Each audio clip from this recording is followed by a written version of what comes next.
CGPCS सामान्य अध्ययन PYQ and MCQ series Hindi lecture 36 पहला प्रश्न एक जनगणना 2011 के अनुसार छत्तीसगढ़ का लगभग कितना क्षेत्र आदिवासी उपयोजना क्षेत्र के अंतर्गत आता है? A 78,000 वर्ग किमी, B 88,000 वर्ग किमी, C 98,000 वर्ग किमी, D 1,08,000 वर्ग किमी। इस प्रश्न का उत्तर है B। जनगणना 2011 के अनुसार छत्तीसगढ़ का लगभग 88,000 वर्ग किमी क्षेत्र आदिवासी उपयोजना क्षेत्र ट्राइबल सबप्लान एरिया के अंतर्गत आता है।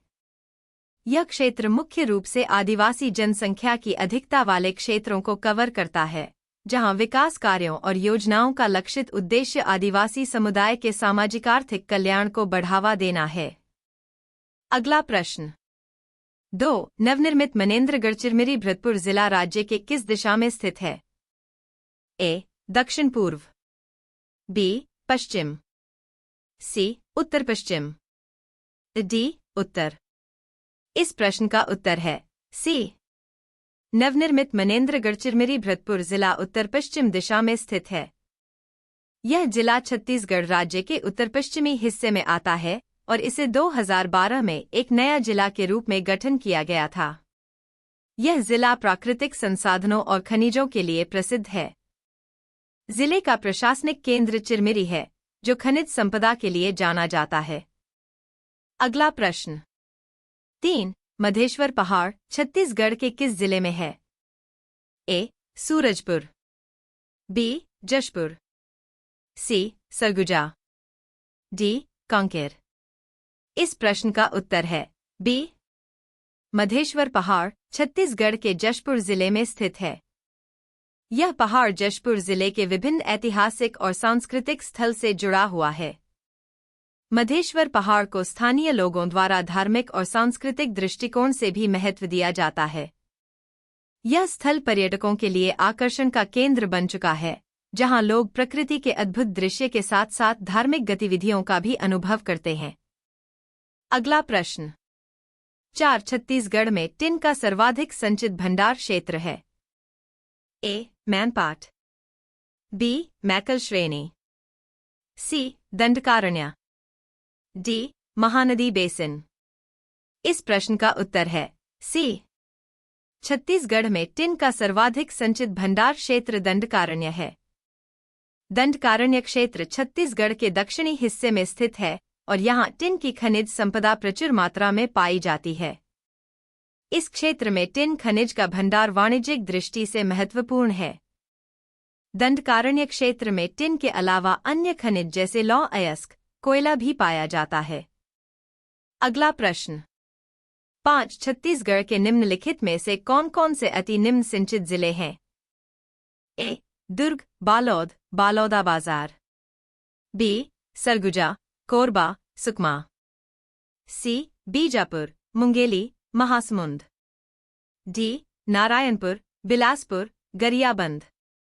इस प्रश्न का उत्तर है B। छत्तीसगढ़ के अति निम्न सिंचित जिलों में सरगुजा, कोरबा और सुकमा शामिल हैं। इन जिलों में सिंचाई की सुविधाएं और जल स्रोतों की उपलब्धता कम है, जिससे कृषि उत्पादन पर प्रतिकूल प्रभाव पड़ता है। इन क्षेत्रों में जलवायु की स्थिति, सिंचाई के संसाधनों की कमी और अन्य प्राकृतिक कारक कृषि के विकास को बाधित करते हैं।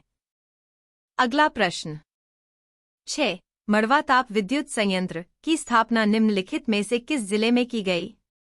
A Kawardha, B Janjgir Champa, C Korba, D Surguja.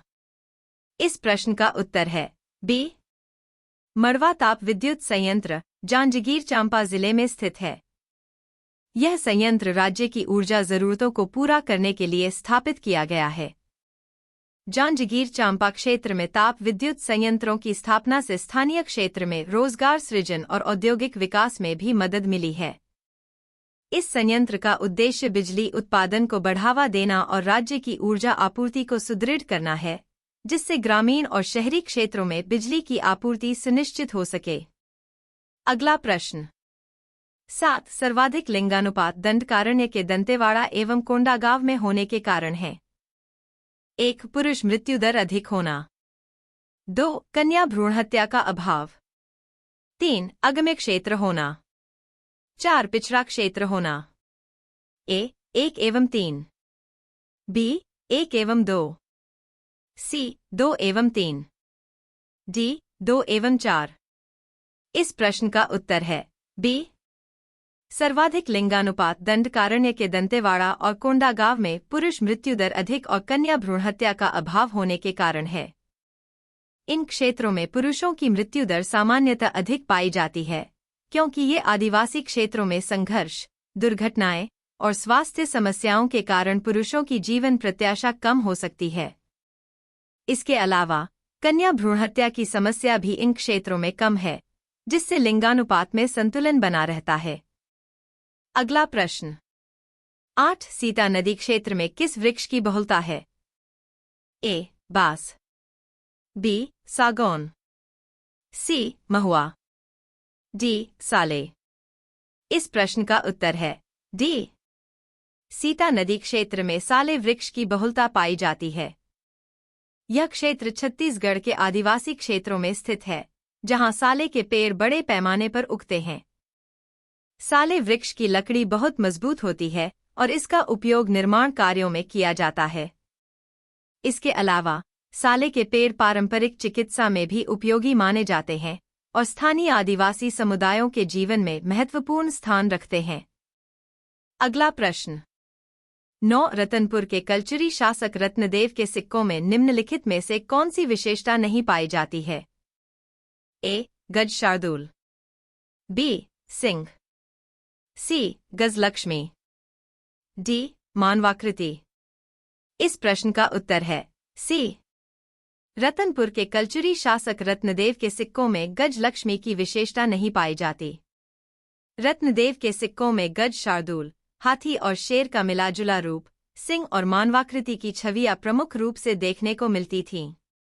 इन सिक्कों पर शाही प्रतीकों के रूप में अक्सर पशु रूपांकनों का प्रयोग किया जाता था, लेकिन गजलक्ष्मी जैसा कोई प्रतीक उनके सिक्कों में मौजूद नहीं था।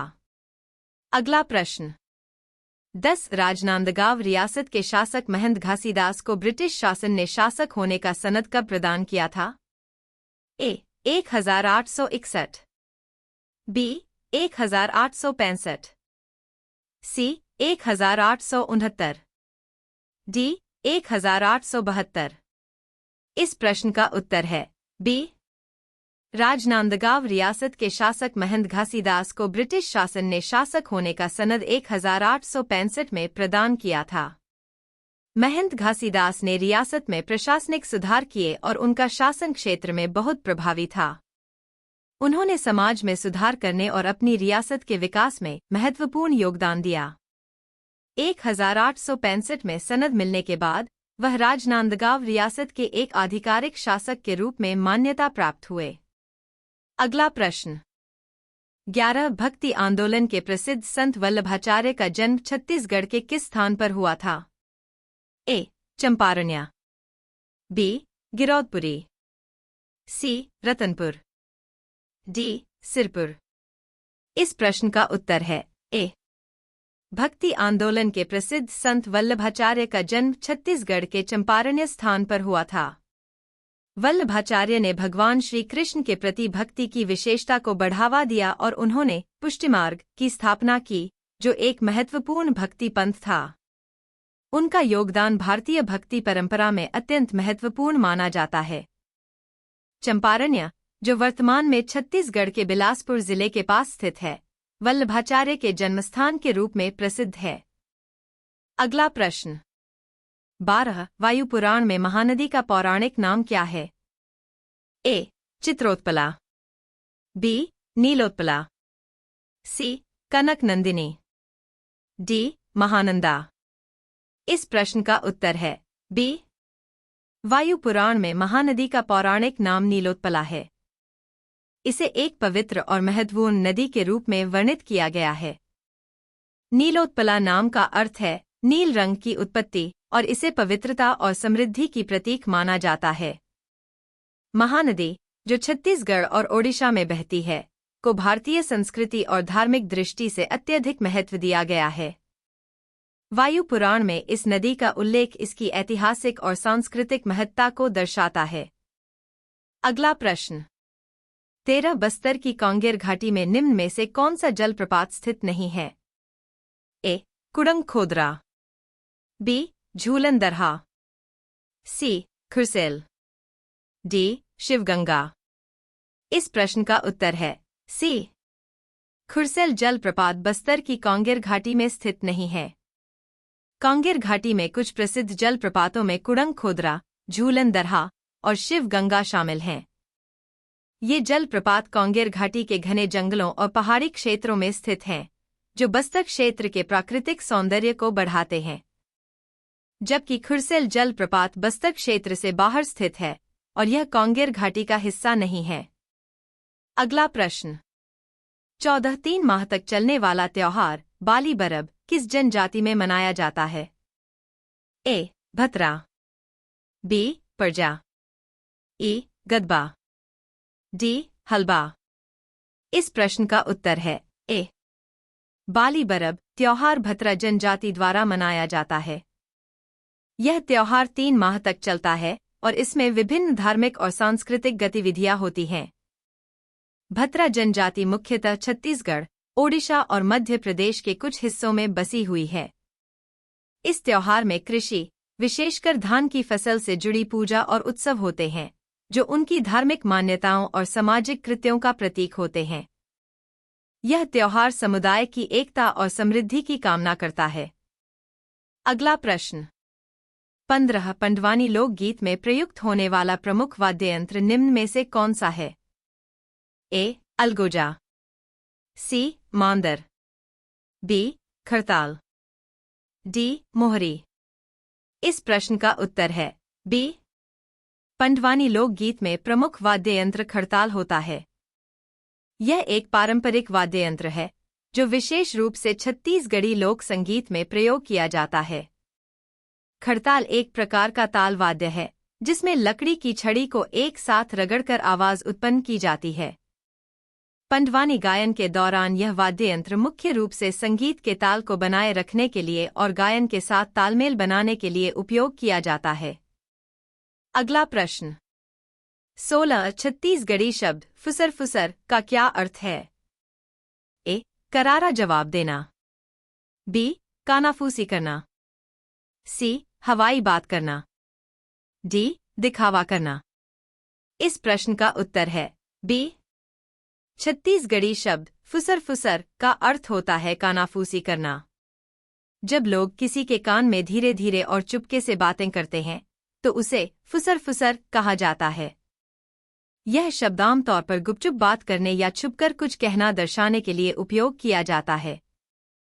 यह स्थिति तब बनती है जब लोग किसी खास जानकारी को गुप्त रखने के लिए या चुपचाप बातचीत करने के उद्देश्य से यह शब्द प्रयोग करते हैं।